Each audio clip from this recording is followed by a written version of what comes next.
Boom! Welcome to the show. We're here, right, Gino? Come on, it's LA. Yes, we are, Jack. We are in LA at Miramar. Beautiful space. Beautiful space. It's the best background I've ever had in my entire life. It's the best room I've ever been in my entire life. I will say that. In LA right now, the live stream is on the road. We've got JR and Ellie here, a little skeleton crew. So if we're a little late on the graphics, bear with us. JR's doing his best out behind the camera, Gino. Listen, this is going to be a great episode for you all today. Miramar, independent agency based here in LA. They have a New York office as well. Highly award-winning. We're going to be talking about them with the founders today, John and Luke McKelvey. It's a loaded slate. You talk about that. You know what else is very LA? 818 Tequila. Oh, yeah. Jenners. You got celebrities involved. We've got the CMO of 818 Tequila, Kathleen Bain, talking about they just got a big investment from Sazerac. Yes, they Interesting. did. You know, this is one of those things where the Jenner, the family, the Kardashians, they have the financial resources, but when you get Sazerac backing, anyone can do a celebrity tequila brand, but not a lot of people get the backing of Sazerac, which is one of the biggest spirits Infrastructure, brands. Distribution, you need synergy. They got it. And then the $1 Billion Boy crew. Yeah, you like these guys. These guys are great, Gino. You like these guys? Influencer Social Agency of the Year, awarded by Ad Age, thinking about things creator, social first. I'm going to ask about social series.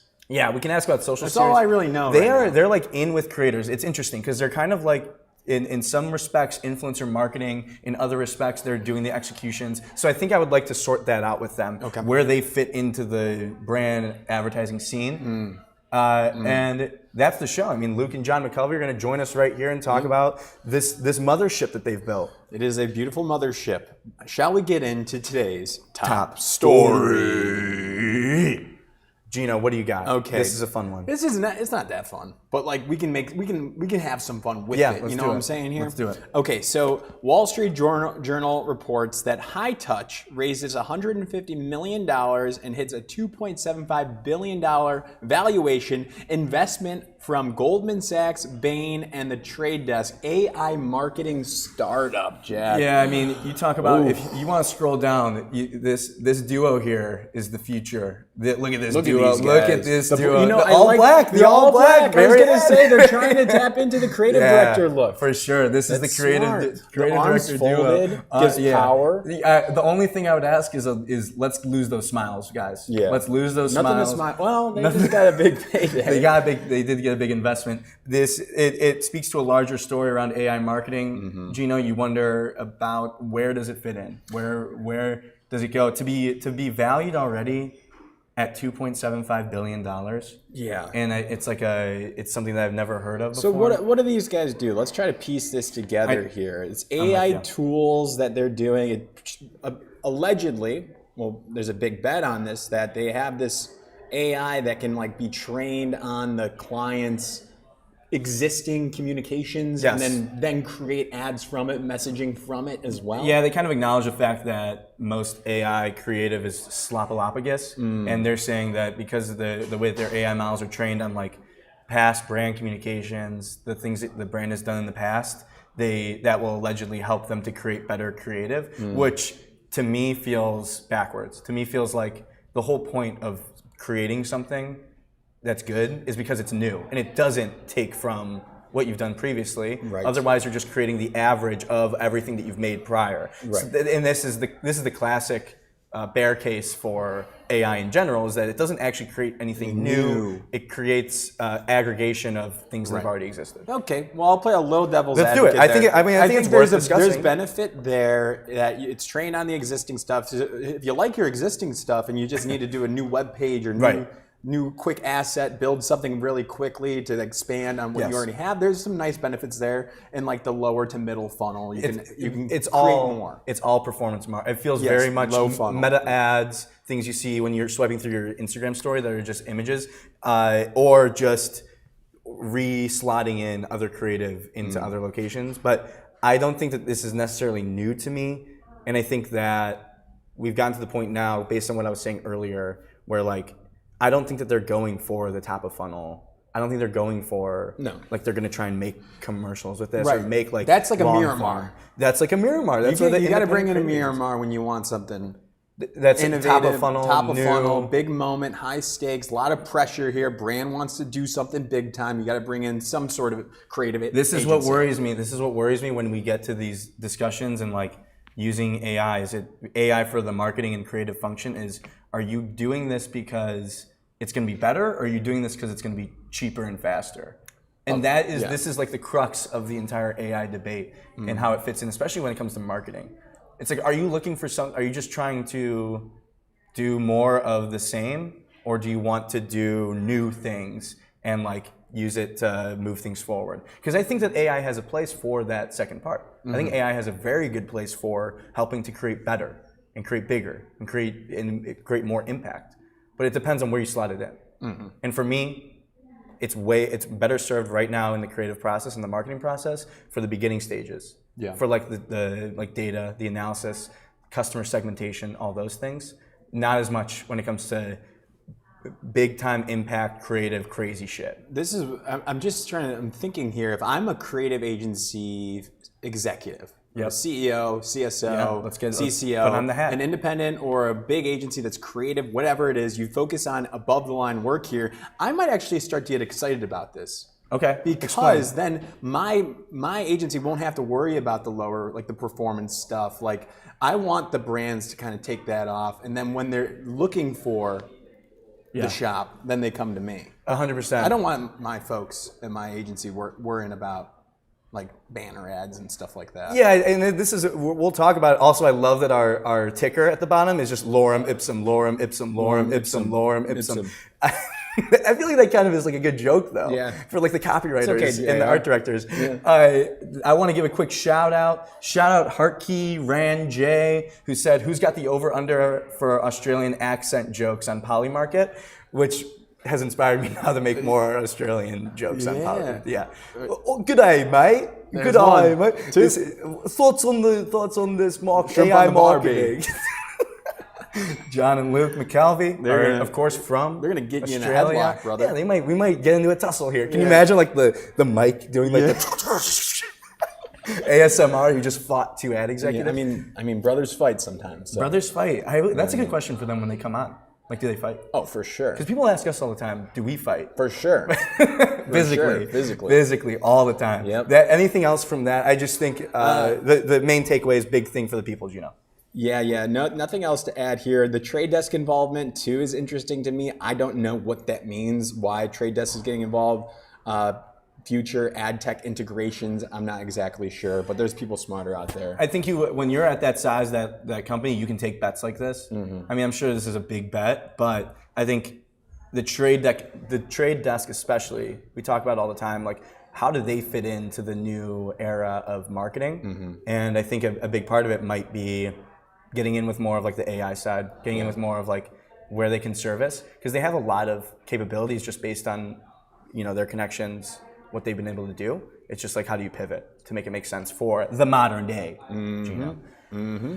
But that's the top story. The next thing that we're gonna do, it's gonna get a lot better than that. It's the 2 minute. The next thing I'm gonna tee it up. We've got the 2 minute drill coming up. For those that are new to the show, it's the most people. Again, they climb. They're coming up to me at airports. They're talking about the 2 minute drill. They're saying, Jack, we need more of the 2 minute drill. And I'm saying right now we're gonna give it to you with the biggest stories of the day, 2 minutes each, with a special guest. We have a special guest here, Zach Foster, CSO. That's the Chief Strategy Officer here at Miramar, joining in virtually. Zach, do we have Zach on? Yeah, Zach's on. All right, Zach's on. We're running here. Zach, thanks for joining us. First story of the day. Shall we get into it, Jack? Zach, can you hear us? I got you. Yes, we can hear you too. Excellent. Nice. Our first story, Gino, tee it off. Zach, thank you for coming on. The first story today, Rouse names Goodby Silverstein and Partners as their creative AOR here. That's agency of record. First major brand push after Campbell's $2.7 billion Savos acquisition. The goal for this now is to grow Rouse beyond product into a broader cultural brand. Zach, what do we think about this? Well, first of all, Gino, it's Rayo's, just to be super clear. Hell yeah. Soft spot for Rayo's, our family favorite pasta sauce for sure. Soft spot for Goodby as a former shop of mine. But yeah, it feels like it can kind of fill almost like a masstige type brands in the category of like a brand that's accessible to everyone, but can kind of up level your cooking. So excited to see what Goodby comes up with that. Question for you, Zach. When it comes to this category, I feel like something that you're buying in a grocery store is such an interesting niche thing to advertise for, where like it's the shopper experience is still prevalent. I imagine more people are obviously shifting to, buying on Instacart or DoorDash or whatever, but still I feel like the majority of shoppers that are getting Rayo's are going to the store. Zach, does that change the strategy when you're dealing with a brand that has a very different and very niche touch point with audiences? Yeah, for sure. I mean, I think you still gotta show up, and again, it feels like there are those legacy pasta brands on shelf that everyone knows that are maybe perceived as lower quality, and then there's kind of this K-shaped economy across the whole consumer world. So there's like the basic brands, the super high-end like brands you might see at a high-end grocer, and this feels like it can fill a niche. So love it. Excited for what's happening. Perfect timing, Zach. That's 2 minutes. Our next story, Hellmann's edible billboard. This one is one of those things you see and you have to read a few times. Can you tee it up for us? Yeah, I'll tee it up for you guys here. So in the UK, ranch dressing is not as prominent. There's some skepticism. It's like an American condiment, and I can attest. I freaking love ranch dressing. I put it on my pizza. Yeah, I'm one of those guys. But anyways, that was the brief. How do you get people in the UK to want to try, eat, make it a part of the system there in the UK for ranch dressing? So they made an edible billboard with ranch packets and breadsticks. So is you literally the thing? Like breadsticks? It's an edible billboard. Zach, is this I'm not cultured. Does this make sense to you having the breadsticks be the vessel? The vessel for the ranch? I think you gotta get over to the UK. This is very, very common. I think this is also a fascinating thing. I remember a TikTok video a couple years ago with this young woman, because in the UK, ranch is not really a thing. I remember she got on, she's very skeptical. She takes a bite. She said something like, "Oh, it's good, isn't it?" And she gives it a 10 out of 10. So I like the idea that I had an old boss that used to say, sometimes you got to kiss the shadow. And in this case, I love that Hellmann's is just leaning into the stigma and confusion around what the hell ranch might be and just putting it to the test. So I like it. First kind of instinct was, is that gross to just have breadsticks and ranch out? But I think it was just a one-day thing, and I like it. It's got sampling. It's got sampling. It's got out of home. It's got experiential, all in one. Totally. There. I think this is for me. It's a good Venn diagram of experiential, being with the product plus the social oomph. But I honestly am surprised because it came out early April that there wasn't a bigger social splash. Because this feels like maybe it was in certain outlets over there. Again, I'm not cultured, so it's someone better than me can know. Congrats to Edelman on that. That's 2 minutes on that story. Next one, Gino. Budweiser celebrating its 150-year anniversary, and can you guess what they would want to tap into one of their distinctive brand assets, Jack? Which one would it be? Is it the Clydesdales? It's the Clydesdales. It's a dream to one for one. To be probably working on Anheuser-Busch's Yeah, Budweiser. You brought that up. You said that. You said it would be one of the... I have a lot of respect for Todd Allen, and I just I would say if Break Entering ever falls apart, I want to work with Todd Allen on the Budweiser. Zach, Budweiser brand. Zach, can we, as one of the probably the most distinctive brand assets ever, what are your thoughts there of leaning into it, continuing to lean into it, but keeping it fresh? Yeah. Well, Bud Heavy definitely holds a special place in my heart, especially that's just what we call it in St. Louis. I live in St. Louis. He's in St. Louis. Perfect. But the first shot of that spot is actually just down the road in St. Louis of them coming out of the brewery. So, wow. I think it's following up on their Super Bowl work. It's really interesting. They're obviously upping the ante with the whole Made of America stance. It's also just an interesting time for the American flag of just you see it throughout the entire spot. And 10 years ago, that might feel totally innocuous. And now it suddenly feels like a political statement. And so we certainly dealt with that on Rocket and Super Bowl. And sometimes you just got to walk the line to generate some conversation. So yes. I like that they're putting themselves out there. And, sometimes you just got to go back to the well with the Clydesdales. Yeah, that feels, and also excellent plug. for the rocket work. Yeah. That was that was beautiful. But I feel like those conversations, like that's where you really, I feel like, value the agency partner, right? Is those kind of bigger conversations where you can get someone who has that outsider perspective to talk about something that maybe you have a different view of it because you're so in the brand.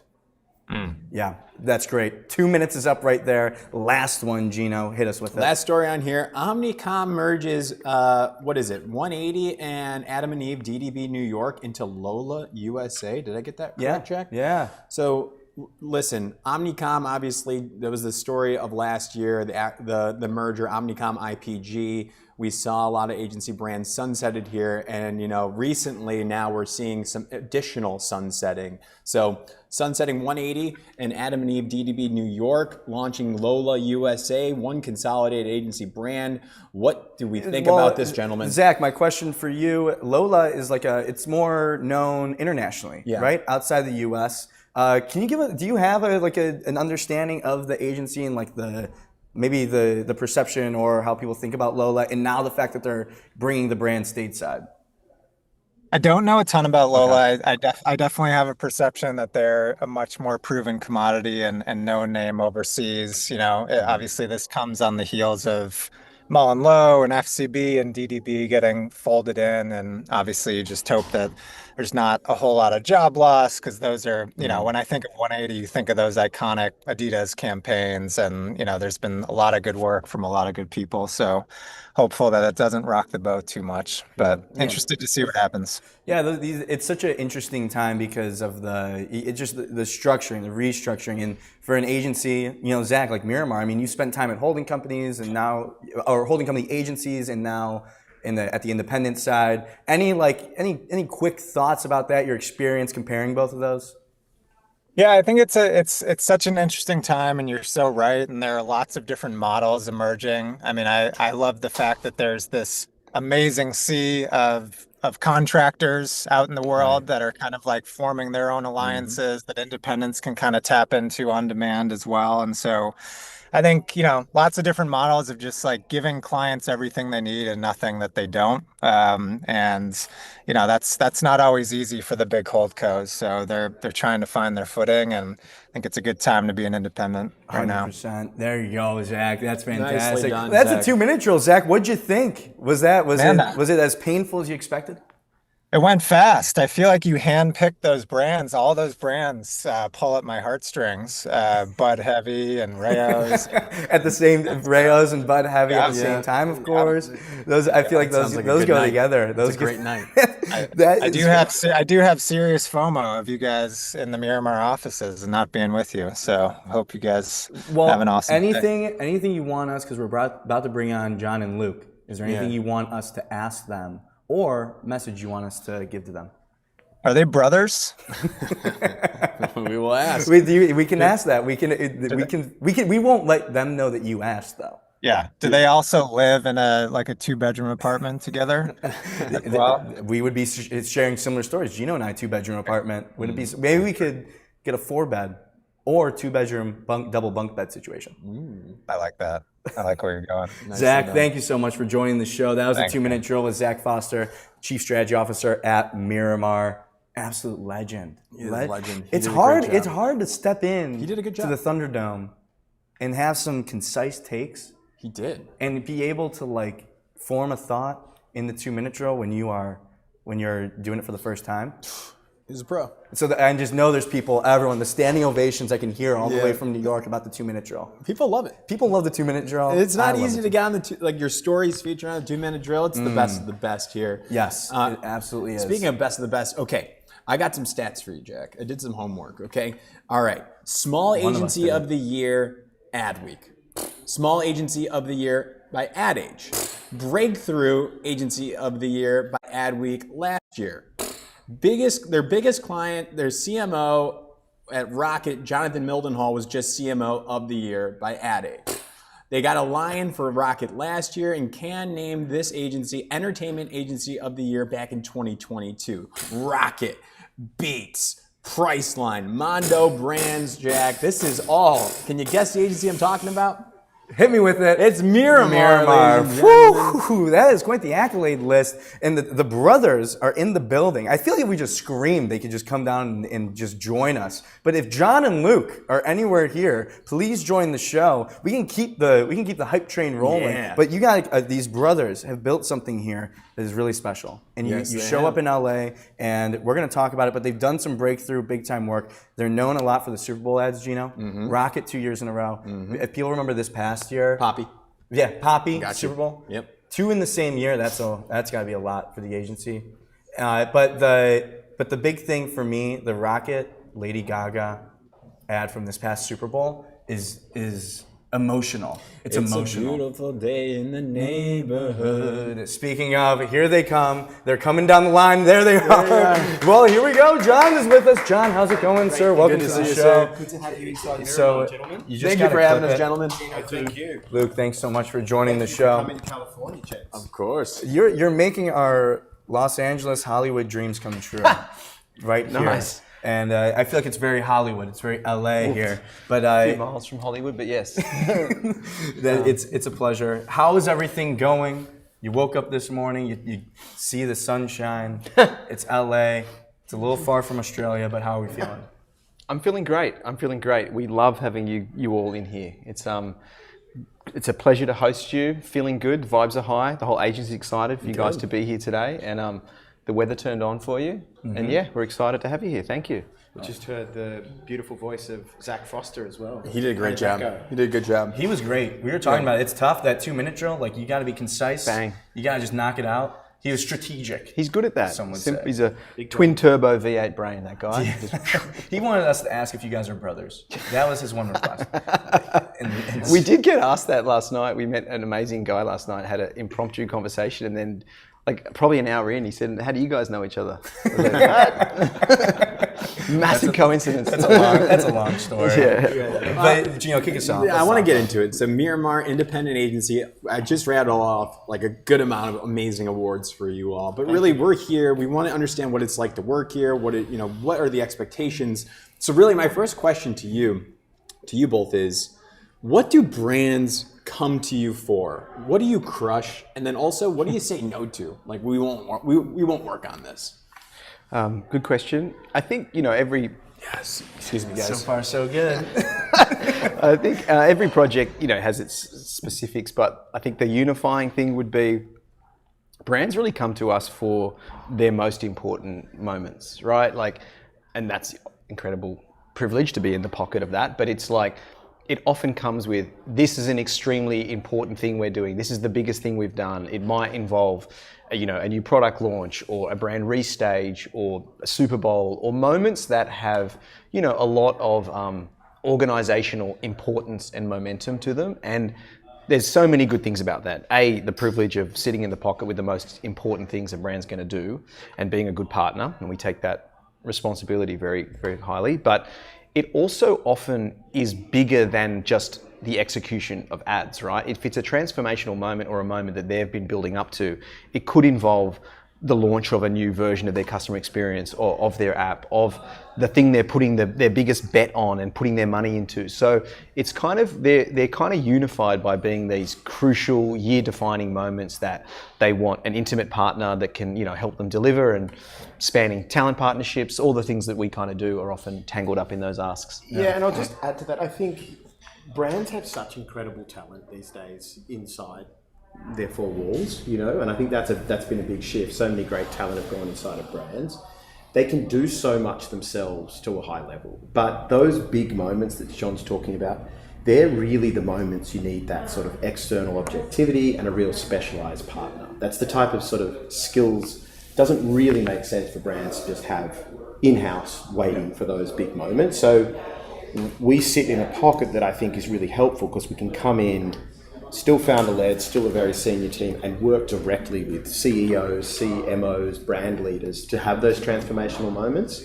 And that's what we love doing, and that's kind of what's become a bit of a calling card. The only thing I'd add to that is it actually suits being a small team in those really big moments, right? Because you kind of need to work in a way that's not duplicative of what they do and repeats it. You have to find, how are we going to add value to this? how are we going to orchestrate? Like we've always said, if you have something that's really, really, really important to you, you would often try and solve it with a small group of people that you really trust, right? So kind of it's that model of intimate collaboration, work with them, get to know all the different departments in the company that can like are a part of these sort of moments, and just we make sure that no fat on our side, a senior team that can lean in and really try and consistently deliver, when we get given those amazing opportunities. How do you get to that reputation? Like, how do you build up to the point with the agency to get to the point where brands are coming to you for those big moments? Because it feels like it's like a dream kind of thing, and a lot of indie agencies are probably sitting at home thinking, "This sounds awesome. How do we get there?" Yeah. Yeah. The grey hair is part of that. Yeah, the grey hair. I think it's to your point. What do you say no to? I think that's the difference. Early on, we were like every other startup. John and I in a corner of a room with a laptop, and you have to do everything yourself. Two laptops. Nice. Yeah. 2 laptops. But you have to do everything yourself. And so if you're going to get really busy with something, any campaign that you want to do well or you're going to care about is going to keep you busy. It's what do you say yes to? And so I think early on we'd come off the back of doing in our old agency a lot of Super Bowl work, a lot of big kind of brand moment work for that in those stages as well. And so we didn't want to then, just because we'd sort of changed to Miramar, start out doing small work again when we knew we kind of could have an impact at a higher level. So we were quite deliberate about what we said yes to in the early days, and we got busy doing the type of work we wanted to do. And then we were able to sort of have a couple of those in a row. And I think that, and then saying no to the wrong projects. Yeah, for sure. And why do you say no? Like, internal brand alignment is the biggest reason. It's not necessarily high budgets, small budgets, well-known brands. It's if a brand is internally aligned to the CMO and what's happening at the brand level is also what's happening at a company level, you can do great work for that organization. If it's not, it's often really tough to sort of navigate that stakeholder piece. Yeah, that's really it. I feel like that's something feels like a new sort of learning. Because I think a good example is with Jonathan Mildenhall and the Rocket team. Jonathan was on the show last week, CMO of the year. Yeah, legend. His whole thing is force. He's a force, and he was saying Dresses really well too. Yeah, he dresses great. He dresses great, way better than me. But his whole thing was about the most important job of the CMO at the start is to get the whole company on the same, get the alignment that you're talking about. Absolutely. For sure. It feels like that. It's interesting to hear that, because oftentimes you always hear, you need a CMO that's brave. You need a CMO that. But it feels like it goes deeper. No, and You saw him do it at Airbnb, Right. Like that's his superpower. He comes in, and brand is business, and business is brand. And if the values of the company is the same, then every act you do as a business is a brand act, and every act you do from a brand is a business act. And he's managed to make that alignment just like a non-negotiable. And I think his ability to turn Rocket around at the speed he did, and now to have Redfin in there and to be doing the same level of alignment, it's incredible. The CEO is his stakeholder, partner, client as much as the brand team is, and so that alignment's really powerful, and I think you can see the impact it has especially with him. Yeah, and then you're getting in there, and then you get the agency in there. Yeah. So how do you all fit into that, when it comes to working with brands? Because you kind of touched on it a little bit. I was going to say, why do they need you at that point if they're kind of locked in there? Here what we can go. you add? Come on, Gino, what do you got to do? Come on, man. Come on. You kidding me? They're like locked in. Hey, that's a question. That's the kind of no, 60 it's a minutes. good question, right? You've got to know your value and prove your value, right? And so I think there is that combination of get very intimate and understand the business, really understand what they're trying to accomplish on their highest order, and then how can we add that objectivity, the external objectivity, and real creativity that is kind of coming from that ability to think about their goals fresh without some of the internal conversations, the politics, the momentums, and just be like, this is where we think we should go together. And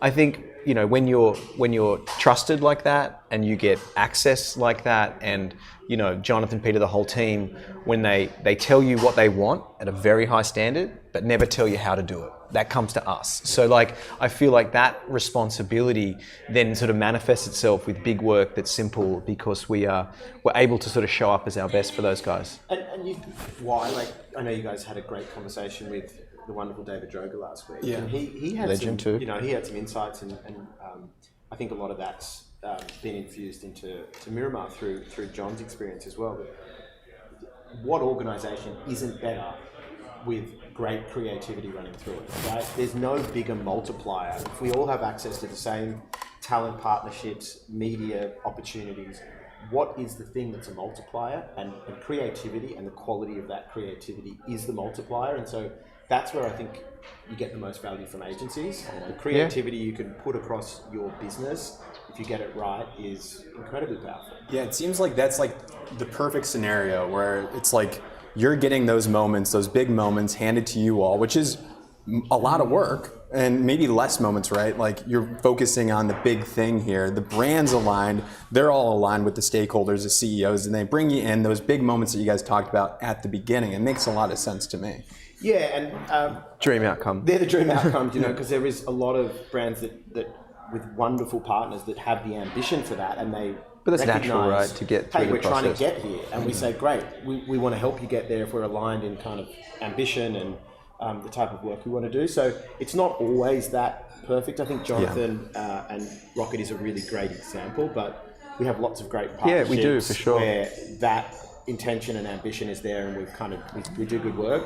But others where we would like to do more of that upfront alignment, because it can often feel like strategy and talk for talk's sake. Yeah. But I think as you further down you get in the process, the more you value that the North Star was set early on. Yeah. And so you guys, and you have that eye for it now. I think that it takes the discipline to what you were saying earlier, to say no to certain opportunities, because you have that eye. Or the battle scars. Yeah, exactly. The learnings. You're learning. You can see when things are like down the line that might not work out. And as a, we're still sort of a mid-sized agency. We can't miss too many times, right? Of what we say yes to. If we go all in with our senior team, we can't miss too many times. So we have to be quite discerning in making sure the conditions under which we're going to be valuable to a partner and get good work out are there.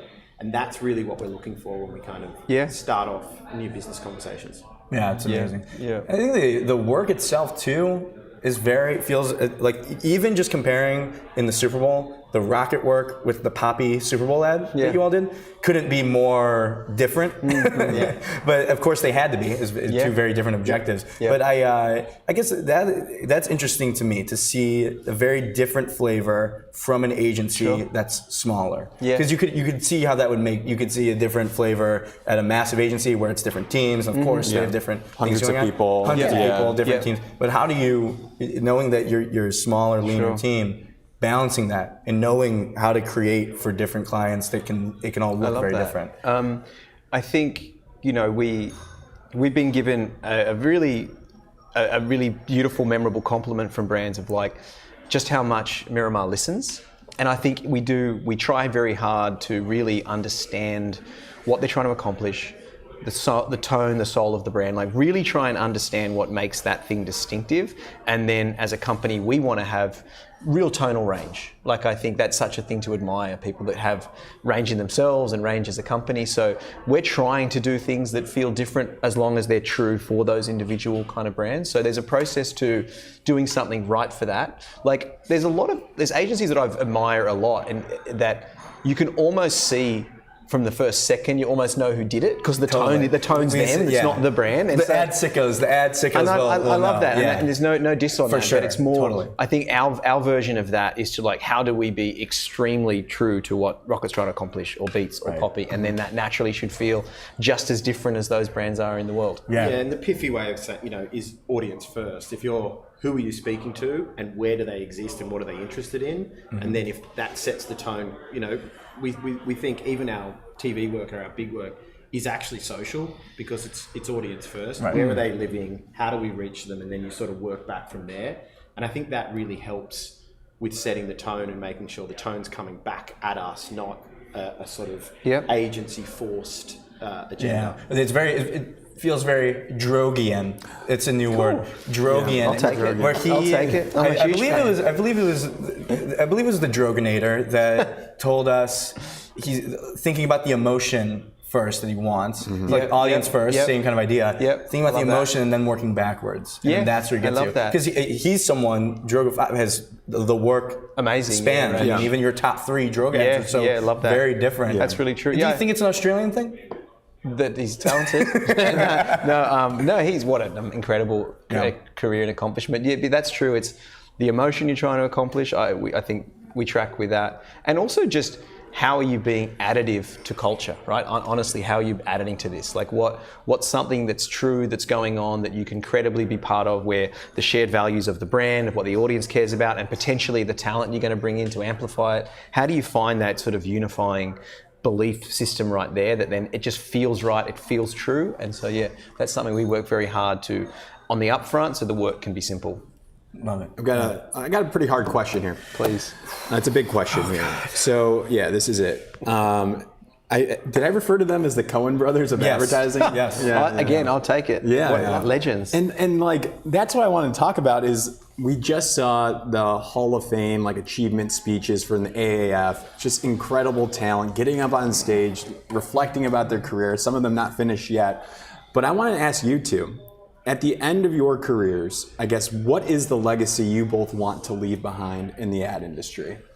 Wow, that is very heavy. I know. You first, That's awesome. Yeah. That's a good question. It's a great question. I haven't even thought about that. Let me start. We can workshop it too. Yeah, we can help you. I'll start with the most heartfelt part, which is, I'm really proud that 7 years into Miramar, we're still friends and we still love each other and respect each other. So that feels like an accomplishment, and when I think, I know my mum and dad are pretty happy about that. Yeah. So that feels like a real, genuine accomplishment. And then I think if my contribution complements Strong's contribution in a way, I think that's great as well. I know we're better off having done that together. So I like the brother piece to it all. America's a very big competitive market, and so to have a solid foundation for things where you see the world in the same way and you're really sort of going after the same things. That's been a great start to us. So that would be one thing that I would want to look back on and feel good about. And then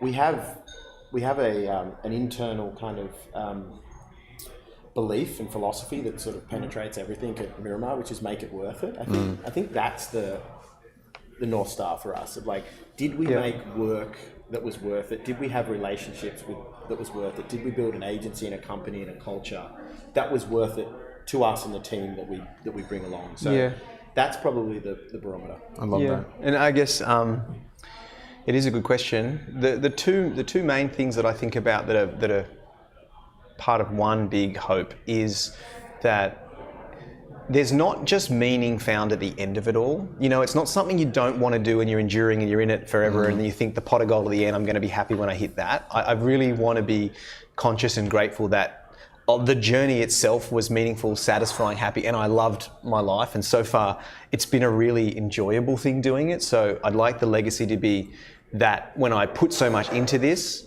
I enjoyed it. And on the flip of that, we were able to create an environment that people came, made it worth it, exchanging their time, and got to do some of the best work of their life. So they had a special and satisfying moment, because there's an alchemy when an agency has the right people that are driven together, that like each other, that are working at the highest standard, that you can feel it. Like they have a moment that's sometimes as long as Wyden Kennedy and the Drogers, but they have a moment that everyone that went there got deeply satisfied by their moment. And I want to make Miramar the place where people, if they're exchanging their time, they're really grateful about that exchange because it was worth it. Very selfless answers. Gino would have been like, I want titanium lion. I want Hall of Fame. I want millions of dollars. I'll be happy once I get all the accolades. Well, that's what I was saying. I mean, I think it's beautiful. It is cool. It is that I think is one of the coolest parts about advertising and talking about the industry is going into their history, their experience, and being able to connect with other people who were there at the same time. It's very on like a very different level. It reminds you of like the comedy clubs in New York or Chicago, and you're like, how did Chris Rock, Adam Sandler, like all it's those amazing. people, right? You made it as an agency is like when the alumni argue of like, no, I had the best year at this agency. It was this time period, and then it's like, no, this decade was better, or whatever it might have been, and then they go back and forth, and there's debates about it. Yeah, that's cool. Yeah, it's the best. And, I don't put us in that company, but like similar thought when you look back at some of those original like SNL casts, and you're like, how were they all in it at the same time? That was like icon. Yes. So, it's so cool, good. Special. You guys are there. Appreciate it. Appreciate you both. Thank you What for a having us. pleasure. We love it. This is amazing. It's a great office that we have here. Thank you for hosting us. Welcome. And it's been a pleasure chatting with you both. Likewise. Congrats on Thank Nicely you. done. Cheers. You guys are the Thank you best. so much. Love chatting you guys. Come on.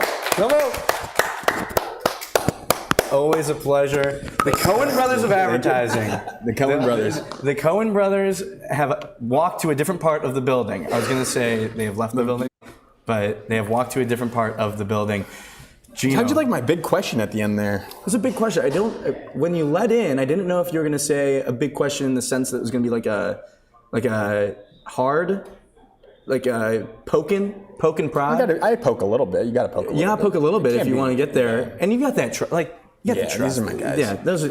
These are my guys. What are you talking about? The next story is very, very interesting to me, Gino. I think everyone has such a fascination right now around the quote, like celebrity brands and where that's heading. Everyone has a tequila brand, Gino, but not a lot of people get investments from Sazerac, the goat of all goats when it comes to spirits. But 818 Tequila did accomplish just that. So we are about to bring in Kathleen Brain, who is the CMO of 818 Tequila, and to talk about the big news, where the brand's headed, how they're differentiating among a lot of other celebrity brands that exist, Gino. Did I miss anything? No, you didn't miss anything. I'm very curious, like, what's the new playbook now? It's a whole different. It might be a whole new ball game. Maybe it's not. Maybe it's like we're just gonna keep doing what we've been doing. Keep the energy. If it ain't rolling. broke, don't fix it. If it ain't broke, don't fix it. We say see. that all the time. Kathleen, let's bring her in. Welcome to the show. How are you doing? Good. Nice to meet you guys. It's great to meet you too. Isn't Nice it to great meet that we're you. meeting in this setting In front of. for an audience? A very normal setting to meet people. What's the very background normal. you got there? Yeah, what is that What am I background? looking Oh, at? it's just some 818 in the south of France. No big deal. Oh, so is I that am a not in the south foreshadow? of France. Is that a can foreshadow? We are currently in Cannes. We are currently available in south of France. I have not gone for 818 yet, but I mean, if I'm putting that out into the world, I would love to. Whoever is listening from Sazerac, please send me. That would be great. So let's get into this here. great. What is the news that we need to know right now about this brand? Well, we're very excited. As you guys said, we just announced our strategic sales partnership as well as a minority investment from Sazerac, who, you said it very well, is a GOAT. They're iconic. Thank you.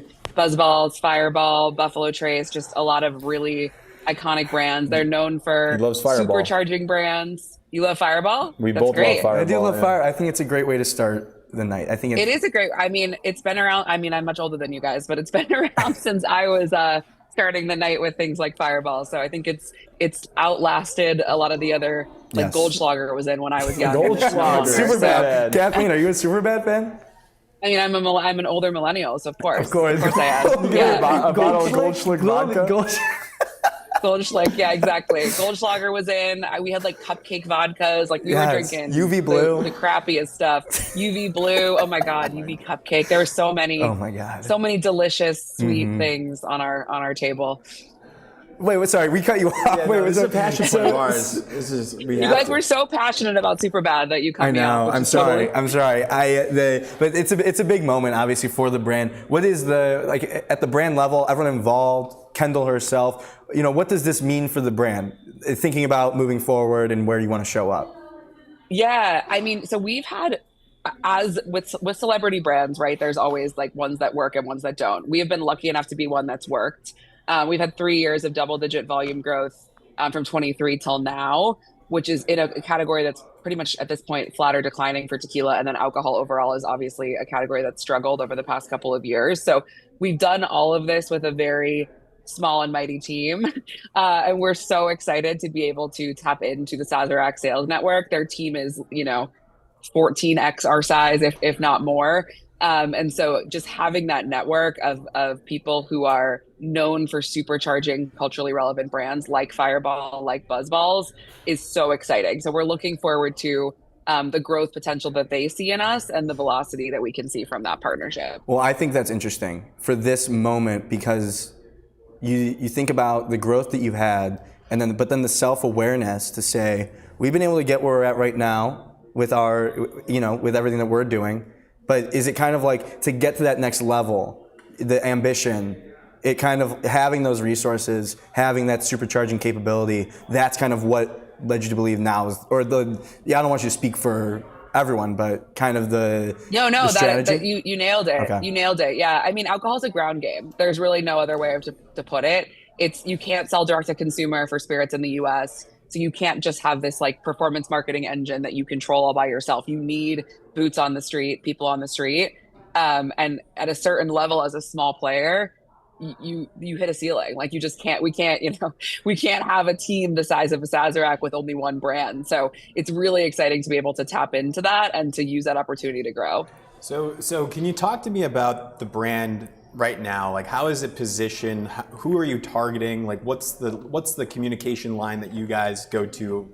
It's got to be so competitive. It's got to be so competitive. So competitive. I think we've carved out a consumer target for ourselves that not a lot of people were targeting when we launched, which was that younger drinker. And still to this day, like every single person I talk to ever is always like, well, Gen Z's not drinking that much. And I'm like, well, they're drinking 818. I don't know what to tell you. So there's not been, I think people are often afraid to kind of like buy the dip with a generation that everyone's talking about they're not drinking. But from our perspective, that's been the generation that's really embraced us, is that 21 plus to sort of 30-year-old consumer.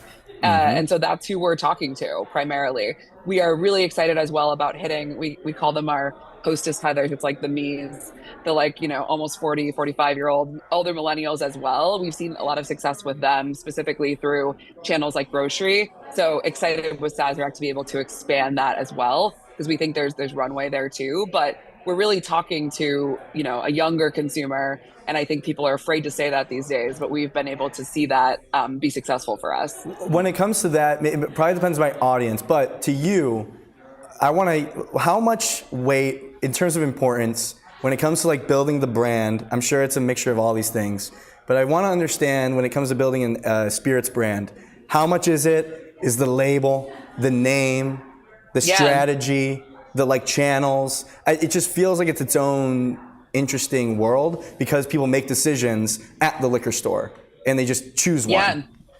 Yeah. I always say I think alcohol is the hardest space, which maybe I'm just saying because I'm in it and I feel like it's hard, but it's because to your point, there's so many decisions and there's so many different touch points for the consumer that you have to think about versus if you had control over sales. So in alcohol in the US, we do not sell directly to the consumer. We sell to a distributor. The distributor then sells to the accounts, and the accounts sell to the consumer because of prohibition and all those things, which is fascinating in and of itself if you've ever seen all the shows about prohibition. But I think because of that, we have to be more distinct and critical about every single touch point because we lose control at a certain point. So it's everything that you just said. It's the label, it's the lifestyle brand that we create around the brand. We want people that are 818 fans to go seek us out. And then we also want people that are in store to just say, oh, that looks good. You have to have both of those consumers really engaging with you and all through that trajectory. So both at store and then all the way to the people who are like actively seeking us out and are brand loyalists. I want to call out back in the day, this is right after we graduated from college. Yep. You know what I'm going to say? Yep, of course. This took the University of Illinois campus by storm. Kendall Jenner showed up to like the shittiest University of Illinois college bar to promote 818 Tequila. And I thought celebrities go on the tours like that, but I thought it was so funny that she went to that college bar. But I think doing something like that was so smart because for me, I think you define your preference in drinking and what you want to drink in spirits in college, right when you're coming out of college, and you kind of stick with that because you're like, I've graduated from the shitty, watered down vodka. I'm gonna step it up now that I have an income. Right. And you're formed early on. It's like, oh, I had 818 tequila, and it was like top shelf at Cam's. Right. So I wonder about. Oh my God, that. Cam's. Yeah, no, that's definitely part of the strategy. That I actually wasn't on that college tour, which makes me sad. I was. It was the birth of my first daughter was like that week, which was hilarious. We also went to Ohio, and I'm from Columbus, and we literally went to Ohio State. So I was dying that I couldn't be there, but yeah, I mean, college tour has been a big part of the strategy, exactly as you've said. I also think there's something like feet stopping about seeing someone like Kendall Jenner in an environment that you're not expecting. And we've also seen that the reception to her in those environments is so much more, people are just so excited and they're not like expecting something. Whereas sometimes if you see her in a different environment, there's this expectation of a performance or something. And in those bars, people are just like, whoa, this is so unexpected. We're just so happy to be here. So we've really loved going to those places and feeling the energy of the folks that are in the bars and drinking 818. Yep. And that's been a really big part of the strategy. That also, though, you can't just like drop her in there and then leave and hope that your sales go up. So there's a whole 360 approach to each of those markets where we have a brand ambassador program. We have like sorority outreach. We do a lot of product seeding. We do a lot of trade marketing on the ground with accounts like Cam's, both on the on and off premise side. So there's a full, like, we pick our markets. We do a full 360 in that market, and then we sustain it for longer than just the visit of Kendall. It goes for, at least a year, if not longer. Illinois is still a big one for us. I didn't know you guys went there. That's so funny. Oh yeah. But big time. That's the big time. Fellow Midwesterner here. Nice. But that's kind of the strategy. So yeah, it's thinking about how do you reach people when they're making those decisions? How do you get in their brand consciousness? How do you drive that brand love early so that you get that stickiness with the consumer? I want to talk about Gen Z and drinking because this is a hot topic. Everybody wants to talk about it. Everyone wants to talk about it, and we're really big fans of Casey Lewis, who writes After School. Gen Alpha, Gen Z, like kind of cultural strategist and reporter. And she put out that buzzballs have like grown significantly among Gen Z and Gen Alpha and like are doing really, really well. And the question was like, not Gen Alpha officially, right? Because Gen Alpha's not. I don't think we can say that officially. But yes, thank Gen you for Z, correcting me. 21 plus. You just saved me from the FTC. I don't know. The police. Who knows? They're outside my door. But the idea of I feel like it took on a life of its own. The whole Gen Z. So they're not drinking as much, but if they do drink, the Gen Zers like the buzzball. Is that what we're talking about? Well, I think that it's a flawed. I don't think it's true that Gen Z doesn't drink. It's not. I agree. I think they're more deliberate. I'm a millennial, so like I'm so used to also the cultural conversation around my generation was always super catastrophic as well. They'd be like, "You're eating avocado toast and you're gonna be poor forever," and whatever. Girls, so like there's always some couple of nuggets in the zeitgeist that people love to pull out about a generation, and for some reason, not drinking has been one for Gen Z. What I've noted, both anecdotally from going to all these college campuses as an almost 40-year-old, and in the data that we see for 818, as well as brands like Buzzballs, is that that's not true. It's just deliberate consumption. So it's not like they're stopping drinking full stop. It's that they consume what they want when they want to, and they're less likely to consume random brands that don't mean anything to them. There's affordability crisis too. So you can talk about like, 818 is priced accordingly. Like we're priced for our audience. Buzzballs is also likely priced for that audience. So there's that piece of it. But I also think it's just like, what do you like? Like, I'm going to drink what I like. I'm not going to just buy something random just to get drunk. I'm here to like drink a brand that means something to me. That brand loyalty, I think, matters more for Gen Z. And talk to them, and then like getting to them early on in their like decision-making process is smart for the brand. Yeah, I think it's. Can we talk about the experience? How are the kids doing? How are the college kids today? Everyone is concerned about them, but are they okay? Are they okay? I don't know if I'm the expert. I mean, I have a Gen Alpha daughter, so I'm like, maybe I know about the littler kids, but on the college side, what we've seen is, and the 21 plus to like post grad. We also see a lot of post grad 818 fans kind of in their like early 20s, mid 20s, especially in cities like New York, Chicago, LA. I find, and I'm not the expert, but my team is all Gen Z and they're probably laughing at me right now. I find that there's a real attraction to things like the vibe of a brand and for lack of a better word, like aesthetic matters, vibe matters, like just like what you stand for, but not in a super CSR, like we stand for XYZ type of way. And I think that's something that people tend to overthink in marketing is they're like, well, what does Gen Z want? If we put 10% of this and 20% of this, will we solve the Gen Z conundrum? And really what Kendall has known from day one, just very implicitly, because she's a genius, is she's like, if the vibe is good, people will like it. And you can see that with the brands that are popping with Gen Z too, like in the beauty space and the lifestyle and the fashion space. So 818 borrows a lot from those spaces, from fashion, lifestyle, architecture. And if you look at our branding, like it's very simple, it's clean, the aesthetic is very specific, and that visual brand identity has been our calling card since day one. We're like the most pinned spirits brand on Pinterest because the vibe is good. Like, and what else do you want when you're drinking but a good vibe? That's what you're trying to harness. Exactly, and don't try so hard. The second you start throwing around like percentages and terrorizing yourself over asking what Gen Z wants, you're gonna lose because you're gonna try too hard and you're gonna be weird. And I think that, and I don't know if it's necessarily a Gen Z thing, but I just think that as people are getting more and more accustomed to being marketed towards, especially on social, more and more, you're picking up things much easier. It's like you kind of, and it matters more. You see, I always say everyone's smart. Like when I was growing up in the marketing world, when I was early millennial, the girls' days in New York, we didn't even know what we were being marketed to sometimes because all the platforms were so nascent. Like Twitter just started, and now Twitter doesn't even exist anymore. So I think your generation is so much more savvy to what marketing is. And so if you try too hard, you're very aware. You're like, oh, that person's trying to sell me this, and this is a fake campaign, and this is a stunt, and this is to the point at which there's always a question of like, what are you trying to sell me? And I think if you're too scientific about it and you try too hard to crack a code, Gen Z is just going to be aware to it and be like, no, I'm not listening to this. This is BS. That's at least been my experience with a brand like 818.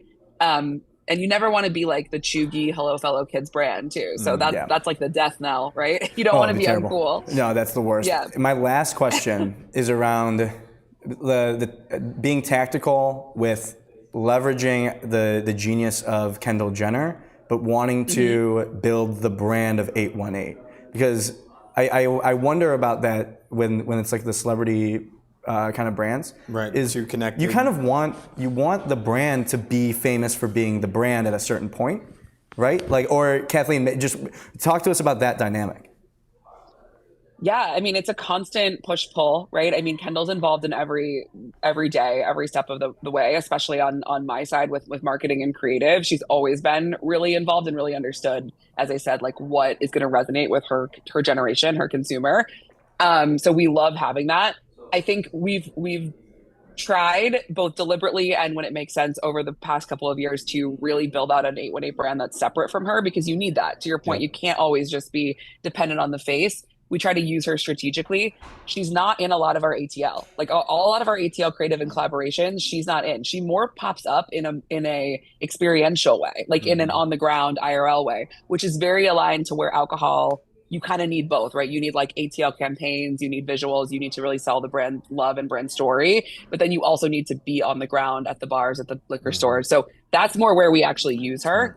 So that's why you saw her at a college bar, right? We just did a collaboration with Salt and Stone like a couple of weeks ago that did really, really well, which was awesome. But it was about like getting ready with me, and the best part of the night for some of these girls and 21 plus girls is like the pregame, right? 100%. It was like that when I was young 100%. too. So it was like the girls drinking together, getting ready, using their body wash, their deodorant, their candle, and kind of playing with that. Kendall wasn't in that campaign. Kendall didn't amplify that campaign in any way. Like, she obviously was excited about it and posted about it, but otherwise she was not a part of that campaign, and it still popped off because it was an insight that was resonant with the generation. And I think that's a big part of marketing. If you don't have an insight, like what are you even doing? Oh my gosh. And that alone is such like a, if you know kind of thing. And that's all you're looking for when it comes to, I feel like these marketing campaigns, is you're tapping in to something that is like a personal experience, but but as the consumer, you don't realize how big of an experience it is and how much it resonates with a lot of other people. And then when something like that content hits you, literally, I just don't. It's my worst fear. That's why Gino and I live together. 100%. You nodded so well though when I said like, oh, the getting ready with me, the pregame. It was not even marketed at men, but you guys were like, of course, the pregame's the best part. Of course, pregame's lit. The pregame. Yeah. Our 23-year-old producer is freaking out right now. She is so mad at me for saying that in that moment, but I hope we can get past that. That was very. We can send her some salt and stone. Yes, we can send her some salt and stone to make up for 818 salt and stone. Okay, she says yes. She's clapping. She's happy now. Okay, we're all good. Everything's good. Everything's happy. It's like a newborn. Kathleen, thank you so much for coming on. You guys are crushing it. We're excited to see more work to come out from the brand. Really excited for you all. So thank you. Awesome. Great to meet you guys. Thank you. See ya. Take care. Great stuff. That was fun. That was a good interview. Can I be honest with you? Good interview. Can I be honest with you? I'd give that a 9.7 out of 10. You're kidding. Really good. Really good. And about the brand, when we were getting the guest on, I didn't know right away 818 was affiliated with Kendall. Wow. Is that crazy? A little bit. Then it clicked to me when we talked about it. But I just kind of recognized the brand on its own. Is that not that feels like the ideal scenario? Yeah. Because you're not the target audience. Right. So it's not really expected, but you knew 818 and you didn't connect it. And then when it was revealed to me, I was like, oh, now and then it all came together. Wow. Yeah. That's an insight. I got to get outside more, start drinking more. Excuse me? What'd you say? I got to start drinking more. Start drinking. Is that your New Year's resolution? That's it. You got to keep it going. Caffeinate with intent is also a model. That's a good one. We're here at Miramar right now, and that was who said that? John or Luke? That was John. John McKelvey said, "Caffeinate with intent." That's our new slogan for Break Entering Media. We're here at Miramar, and we're going to bring on our next guest. Yeah, you talk about intent. This crew is dominating right now. 2026 Ad Age Social Media / Influencer Agency of the Year. We've got Ed East, who's the founder and CEO of Billion Dollar Boy. We got Pete Southey, Managing Director at Billion Dollar Boy. They're doing things differently. They got the creators involved. There's a lot going on. It's like this world of like influencer marketing, but having it lead with that, but being social, working with brands. We're gonna sort it all out. Can I tee up the first question on this one? Okay. I want to just talk about like the state of social, like what's their POV on it? Like what do they believe in around social media for their brands? Just to get there. Like, let's just get in. Like, let's just get into it. I want to get in quick with them. Well, let's bring them in. Okay. Come on. Cool. Ed and Pete, welcome to the show. How are you both doing? Doing great. Good to see you guys. We're very good. How are you two? Nice to see you, Jack and Gino. Things are great. Things are here. We're here in LA. We're here in California. Are you both in New York right now? We are. We're in New York. We're actually sat next to each other in a lovely pink room. But we're here. We're here. Incredible. Gino wants to start with a very specific question. Okay, very specific question. What is your agency's POV on social media, working with brands? Like, how do you approach this stuff succinctly? Take it on. I'll give you my POV and then Pete can give you his POV. I think we've seen a convergence between social and creator, and now it's one and the same thing. So we describe ourselves as a social agency with creator instinct, whereby we are managing both the brand's social channels and producing all the assets for that, as well as working with all the incredible creators out there, which has been the core of our business for many years, who are talking about the brand. So it's like the first party and the third party. Strategies that sort of combine those two things are going to win. That's interesting to me. The distribution part, I feel like, is really crucial nowadays because I feel like that's how you pop off, is you get a lot of people talking about something as opposed to like one post going viral. Like, I feel like that's over. Like, the idea of like the post going the virality being tied to just one post is done. But having multiple creators, like having this ecosystem that's different microcultures all activating and talking about it. Yeah, is that making sense? Do you feel like that's shifted a lot, even just the past couple of years? Yeah, I think the word you just said there, the ecosystem, it's creating that social ecosystem for brands. So it can be, what a brand is posting, but it's going to work. What creators are posting about the brand, what's going on in the comment sections on the posts, how they're reacting to that, and not to kind of think of something like a campaign in some sort of linear format anymore. It's like it's reacting, it's evolving, but still having your kind of brand POV, or living and kind of breathing there, but it's kind of creating that social ecosystem for the brands working. How do you even start a campaign like that then? Like you just have to identify the brand, identify the creators, identify the couple talking points for the brand, and just give it to the creators and hope they nail it. Yeah, so I'd say like when you're thinking of the social first, you can either kind of follow the conversation or you can lead the conversation. And so I think you can take a kind of proactive or reactive approach based on that. When you're taking that kind of proactive approach, it is really understanding what people are kind of talking about and then seeing where your brand intersects with that. Otherwise, that more reactive one is seeing kind of what people are talking about. Maybe for a certain kind of flavour or kind of scent that you guys do that really is kind of kicking off. Like Dove have cucumber. Like loads is their highest selling deodorant. And so it's like, wow, let's dive in on that. Like, that's a super cool social insight that we can go build a whole campaign off. And then you kind of build it up from there and can work with various creators to bring that to life. So when brands come to you, what is the thing that they are thinking about, or what's like a common thread of what you're trying to solve for, a problem you're trying to tackle? I think when they come to us, they're coming to BDB specifically for strong creative, strong strategy in this creator and social space, and the fact that we bring those two worlds together. And then what are they looking for? They're looking for people to talk about them, and they want strategies which are going to drive results for them.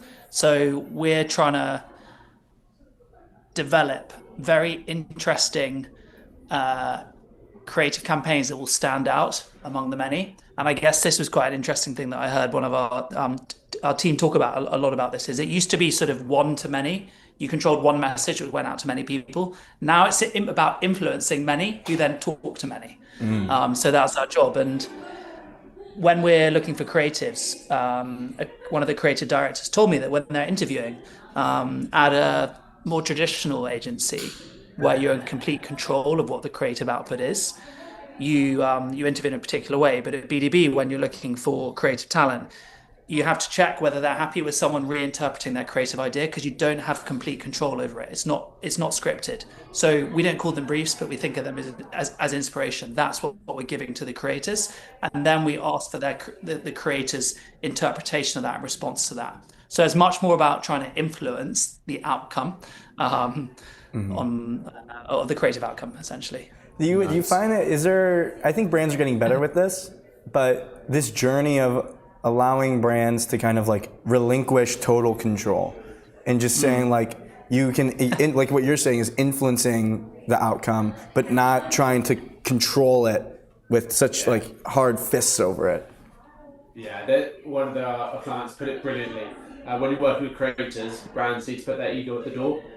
And I think it is exactly that. Now, within that, we kind of what we call kind of freedom within a framework. You can still control kind of certain messaging, certain kind of brand safety bits, things like that. Right. But you're creating that freedom for then the creator to be authentic within it, so that you can still ultimately it's still brand asset, right? You're still paying for it. You still want it to serve a brand purpose, but you've got to be authentic to what the creator's doing. So it's creating that freedom, and honestly.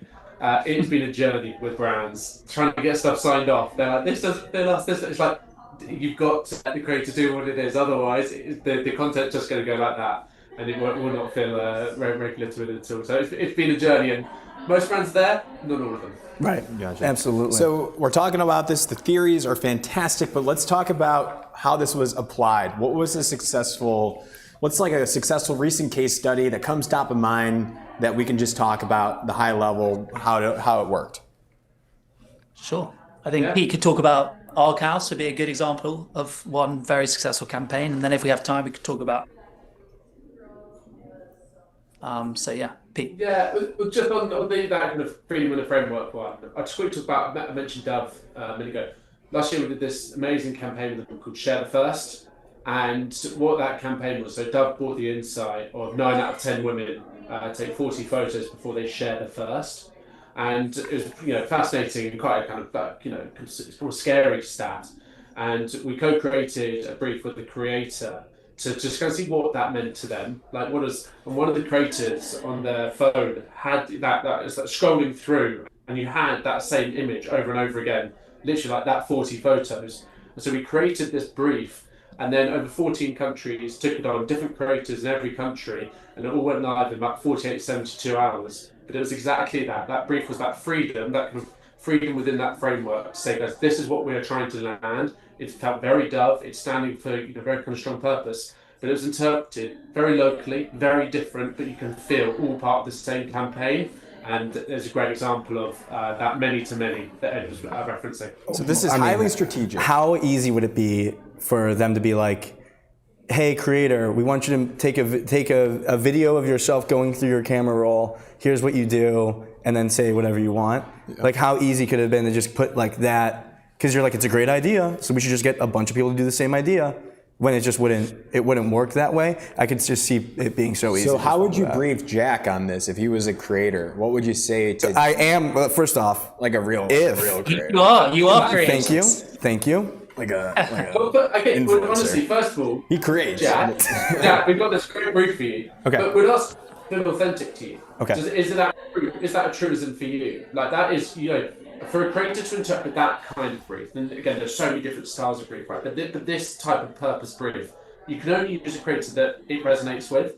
And so then you go, okay, how does that show itself for you? And so some of them did not police cameras saying, guys, do you ever have that moment where, there was these stories about, brides taking loads of photos and not wanting to share it because they didn't kind of feel that happy. Your first photo with your child and not feeling that comfortable. It's like, wait, the photo and you looking good is not the point of that. It's the moment. It's like sharing that moment with people.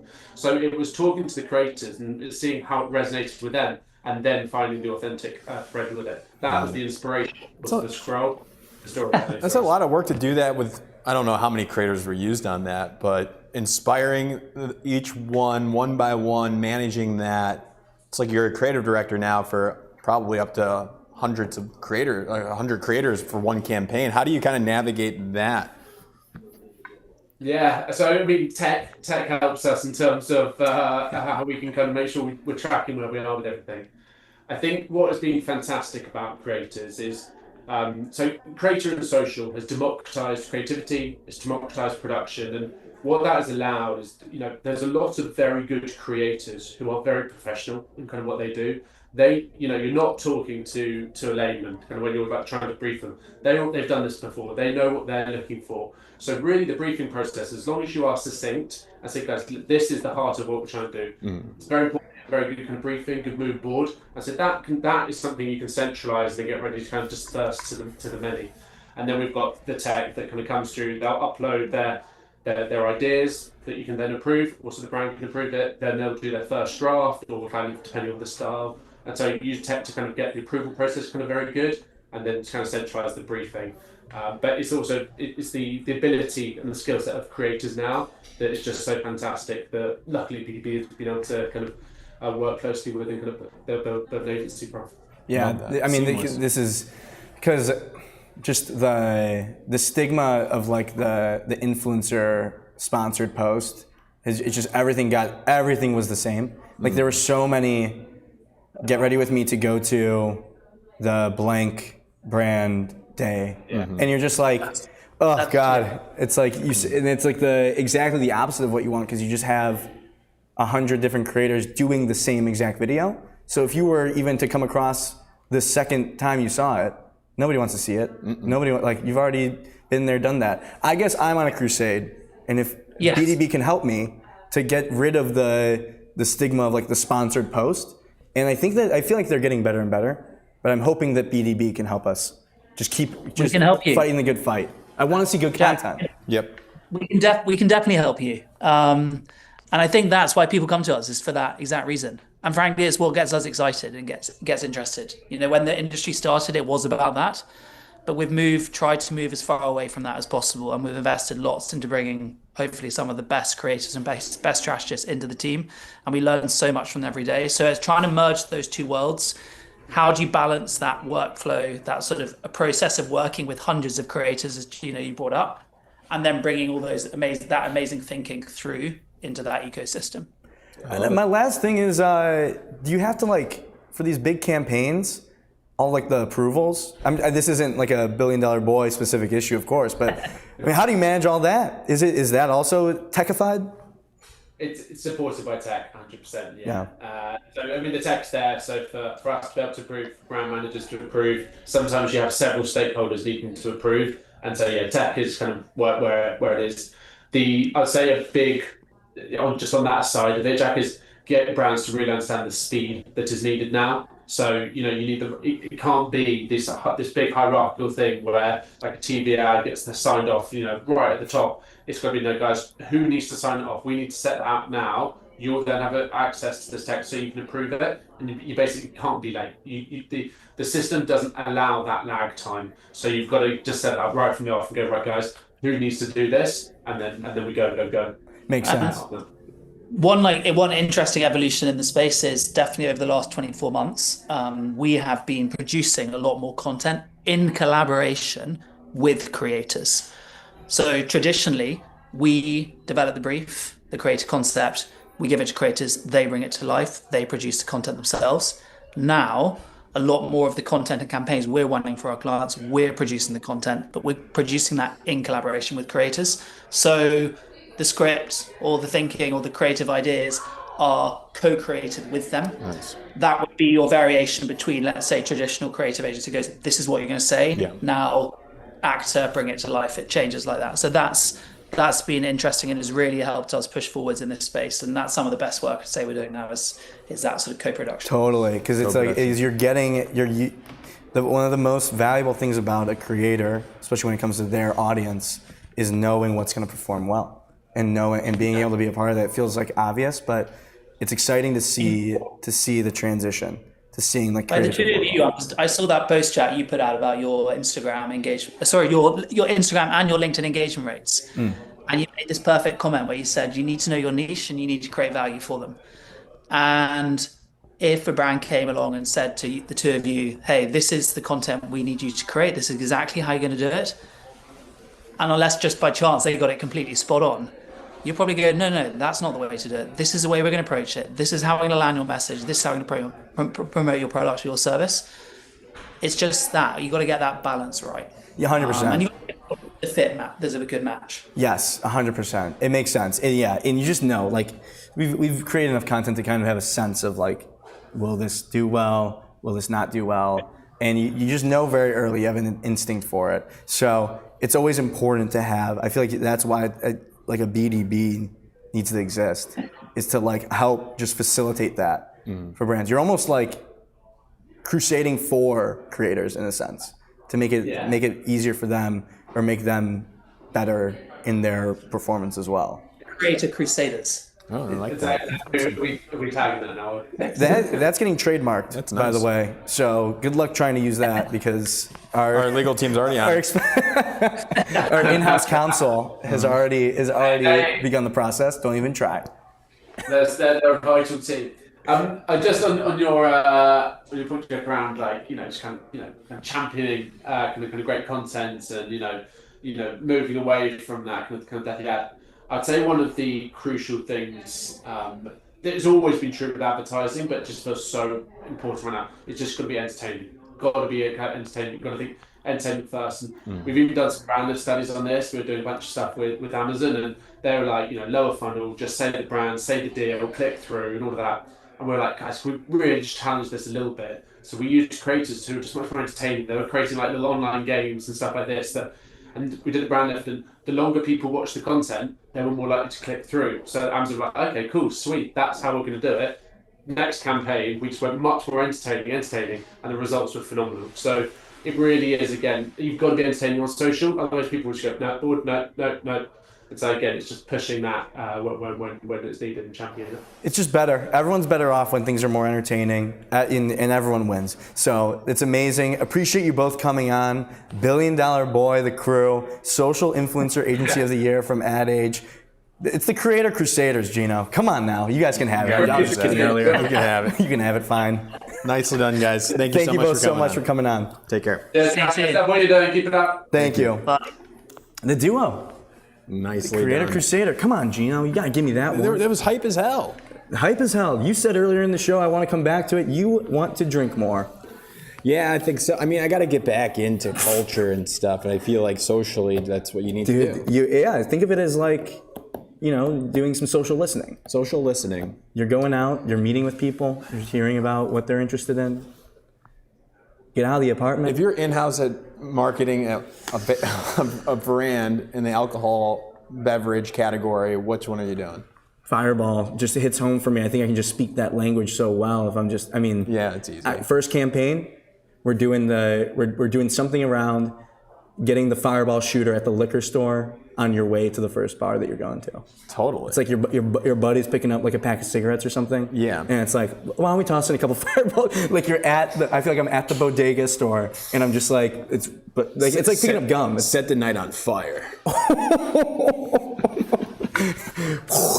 It's like you grab it, it's just, and everybody's like, set the night on fire. You see visuals of the night, how fun it's gonna be. Opening scene is remember in Project X when it's the TV helicopter shot and it's like the explosion happening? It's like there's something going on down there, and it's bodega. Yeah, set the night on fire. Yeah, that's good. You turn into it like a devil.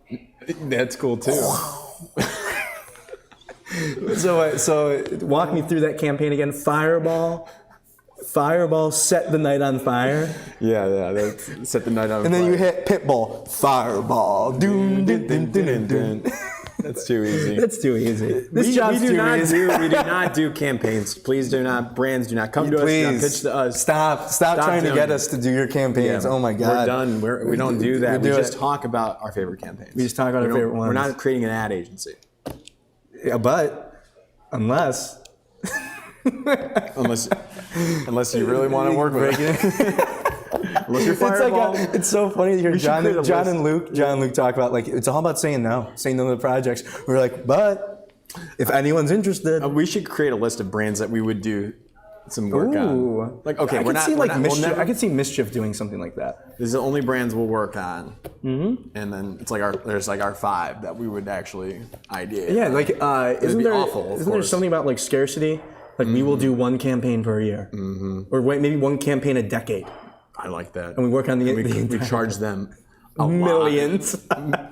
We'll charge them $50,000. And then we do it we wait till the last second to do it. Yeah, course. right. We've been working on this for a decade. It's oh yeah, we procrastinated. Yeah, I forgot to do that. Totally slipped my mind. I didn't really feel like it. I was setting the night on fire. Yeah, I was doing social listening for a decade. Mm-hmm. I am the product. Thoughts on first live show? I think it went pretty well. JR, what do you think? We can relay the message. It was good. It was good. It was fun. It was fun. It'll be fun. Any tech issues that Your camera died. Yeah, I saw that. Gino's camera died, but you guys fixed it. Yeah, you guys fixed it. And I didn't. It's fine. I don't think that the audience realized it as much. It did go black for a little bit, but then you transitioned to just Kathleen.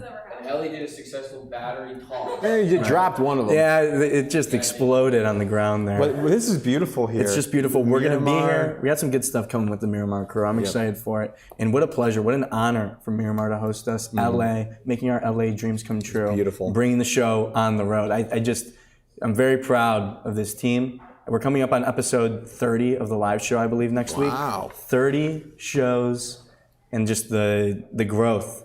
Do not watch the first episode. Never. Never. It will ruin. It'll leave just dirty. Watch the one. The guests are great. The guests are fantastic in the first episode. The things that we could control were for sure. It's going to get a little bit better, and it's going to get worse sometimes, and it's going to get better after that. So, it's not. I don't think it's linear. No. There's going to be ups and downs. It's like it's the Venice Beach wave. I want to give one quick shout out, Gino. Who you got? Before, I don't want to get the name wrong, and I want to make sure I do this correctly. But this morning, I ran in Venice. Mm-hmm. I was running, and I loved it. And I want to give a quick shout out to Nestor Rodriguez. Nestor. What did Nestor do? He saw me. Oh. He saw me running. Oh, He saw me running. He commented on our post today. He said, I thought I saw Jack Westerkamp running in Santa Monica this morning. That's wild. Awesome. I'm so appreciative because all you want as someone that runs is for someone to see you running and then have them talk about it publicly. Wow. Because I haven't gotten. Were you going fast? I mean, not fast. So he obviously recognizes you. You weren't moving fast enough. It's a great point. I commented back and then I said, can you please lie and tell everyone that I was sprinting? Yeah. I was sprinting for 3 miles straight Nice. on the boardwalk. But that's Shout what out you to want. him. You talk about, I haven't gotten over the hump of being secure enough with myself to post my Strava stats when I run. You got to get those up we got to get them up on the freaking live show. It should be right at the Yeah, beginning. I'm sure that's what everyone wants to know about me running an 8-minute 50-second Oh, it's pace mile. accountability. You keep getting better. I don't need. You- I'm you not gonna looking run the for marathon? external factors. Yes, for you are. You're gonna run the marathon? Well, I think it's a good, efficient way to see all the out of home for the marathon. Oh, great. Is Yeah. to just run it, Yeah. to experience it. We'll get you on the Geno Vision or Jack Vision. Yeah. Get you a forehead No camera. mic, please, because you just hear it. What are your weekend plans? Can we do that, or Yeah, we should can do wrap that. this thing up? No, I mean, feel free to leave. Don't feel like you need to stay Yeah. on the stream We'll right be now. back Tuesday. Thanks for watching. If you're just tuning in now, this is the Break Entering Live Show, advertising's live show you deserve. And we post a full episode on Spotify, Apple, YouTube. After this is advertising live show that you deserve. This is why you do it live, but then you also clip it. Yeah. Because no one will see the first mess up. This is advertising's live show. Wait, hold on, do it because I wasn't looking. Go for it. This is advertising's live show you deserve. Break Entering Media. Holster. Nice. Very good. This weekend, Yeah. we were flying out. We're leaving LA tomorrow morning, me and you. Mm-hmm. The loser crew will be... They can't defend themselves. Exactly. That's nice. JR and Ellie are staying in Nice. LA. Is there anything you want us to tell the audience about your weekend plans? Ellie Ellie is laughing.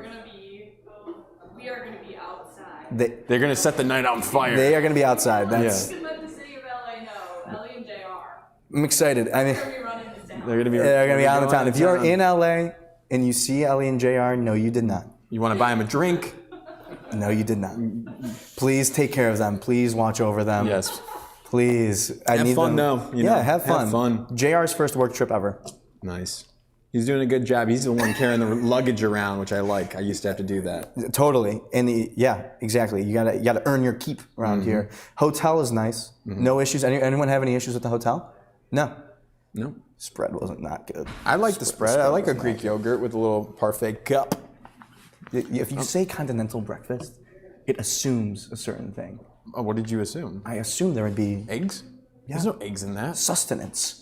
Yeah, you got your Greek yogurt, you got your muffins, and you got coffee. That's like, The muffin was very good. what was it? Moist. Miramar, thank you so much if you guys are watching this for having us. We're going to have some fun today. We're going to be checking out LA and Miramar, independent ad agency, award-winning. I mean, what more can you ask for? This LA. We're right across from Gold's Gym to get a little pump in We're gonna get a later. little pump in for sure. So I'm gonna get one of those muscle shirts with the back, like like the little strap in the back. That's gonna be sick. Stringer? It's a stringer. A Love stringer. Thank you all for tuning in. We will see you on Tuesday. LinkedIn, X, and YouTube, back 11 a.m. Eastern Time. If you missed the episode, we're posting it on YouTube, Apple, and Spotify. Thank you for joining. Have a great weekend. We'll see you later.